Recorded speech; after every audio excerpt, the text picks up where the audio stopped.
حج کرنے والے کی نیت کیا ہونی چاہیے، آج کی ویڈیو میں ہم یہ سیکھیں گے۔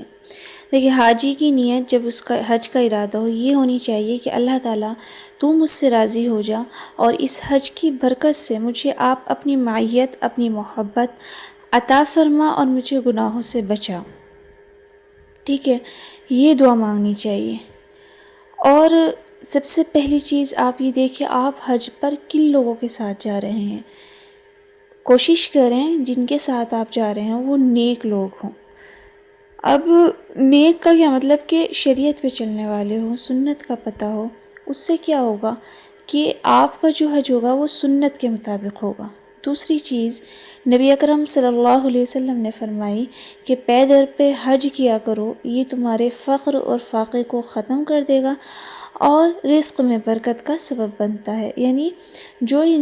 جب انسان حج کرتا ہے تو حج کا کثرت سے کرنا، حج جو ہوتا ہے، حج ہو عمرہ ہو، پیسے لگا کے ہوتا ہے نا، آدمی سوچتا ہے میں غریب ہو جاؤں گا، ایسا نہیں ہوتا۔ حج عمرہ جو بندہ جتنی کثرت سے کرے گا، جتنا زیادہ کرے گا، تو اللہ تعالیٰ اتنا ہی زیادہ اس کا مال بڑھا دیں گے، اتنا ہی زیادہ اللہ تعالیٰ اس کو گناہ کو معاف فرما دیں گے۔ دوسری چیز آتی ہے حاجی کی فضیلت کے بارے میں، کہ جو حاجی ہوتا ہے، اللہ کے رسول صلی اللہ علیہ وسلم نے کا جو فرمان ہے، اس کا مفہوم ہے کہ حاجی جو ہوتا ہے وہ اللہ کا مہمان ہوتا ہے۔ وہ اللہ سے جو مانگے اللہ تعالیٰ اسے عطا کرتے ہیں، اگر وہ اللہ سے بخشش مانگے اللہ اس کی بخشش بھی فرما دیتے ہیں۔ اب جو حاجی ہے، حج کرنے والا، جب وہ مقام عرفات میں پہنچتا ہے، وہاں پہنچ کر وہ دعا کرتا ہے، تو اس کے بارے میں کتنی بڑی جو ہے حدیث شریف میں اتنی بڑی فضیلت ہے کہ اللہ کے رسول صلی اللہ علیہ وسلم نے فرمایا، آپ صلی اللہ علیہ وسلم نے جو حدیث فرمائی، اس حدیث کے مفہوم کے تحت حاجی کی دعا ہمیشہ قبول ہوتی ہے۔ حاجی اپنے لیے دعا کرے وہ بھی قبول ہے، حاجی کسی اور کے لیے دعا کرے وہ بھی قبول ہے۔ وجہ کیا؟ وجہ اللہ کے رسول صلی اللہ علیہ وسلم کی وہ حدیث ہے جس میں آپ صلی اللہ علیہ وسلم نے دعا مانگی حاجی کے لیے کہ اللہ تو حاجی کی بھی دعا قبول فرما، اور حاجی جس کے لیے دعا کرے اس کی دعا بھی قبول فرما، اس کے حق میں بھی اس کی دعا قبول فرما۔ تو جب بندہ حج کے لیے جاتا ہے، عورت ہو یا مرد ہو، تو اس سے دو کام ہمیشہ کرائیں۔ سب سے پہلی چیز اس سے دعا کرائیں کہ اللہ کی بارگاہ میں جو ہمارے لیے بخشش کی دعا کریں، جو بھی آپ کو دعا کرانی ہے، اور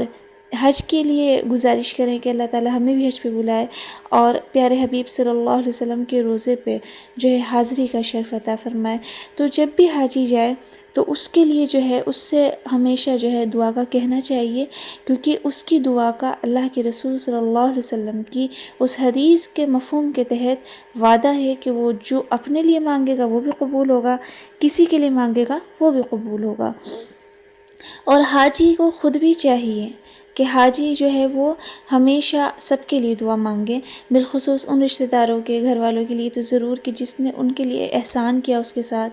تو اس پہ حق بنتا ہے کہ وہ سب کی مانگے، سب کے لیے مانگے، کیونکہ کسی کے لیے مانگے گا، کسی کا بھلا ہوگا تو اس سے تو اس کے کمی نہیں آئے گی بلکہ اس کے اجر میں اضافہ ہوگا۔ تو یہ کچھ باتیں ہیں حاجی کی فضیلت پر، جو کہ انشاءاللہ یہ ابھی سیریز چلی ہوئی ہے حج کی، اور انشاءاللہ یہ ابھی جب کمپلیٹ ہوگی پھر محرم کا چلے گا، کیونکہ ابھی حج کا سیزن ہے۔ تو یہ ساری چیزوں کو مد نظر رکھتے ہوئے جب کوشش کریں حج کرنے کی، تو جب بھی جو ہے حج کے متعلق معلومات دیکھیں، ویڈیوز دیکھیں، کتابوں میں بھی، یوٹیوب میں بھی، اس چینل کو بھی آپ سبسکرائب کر سکتے ہیں نالج کے لیے۔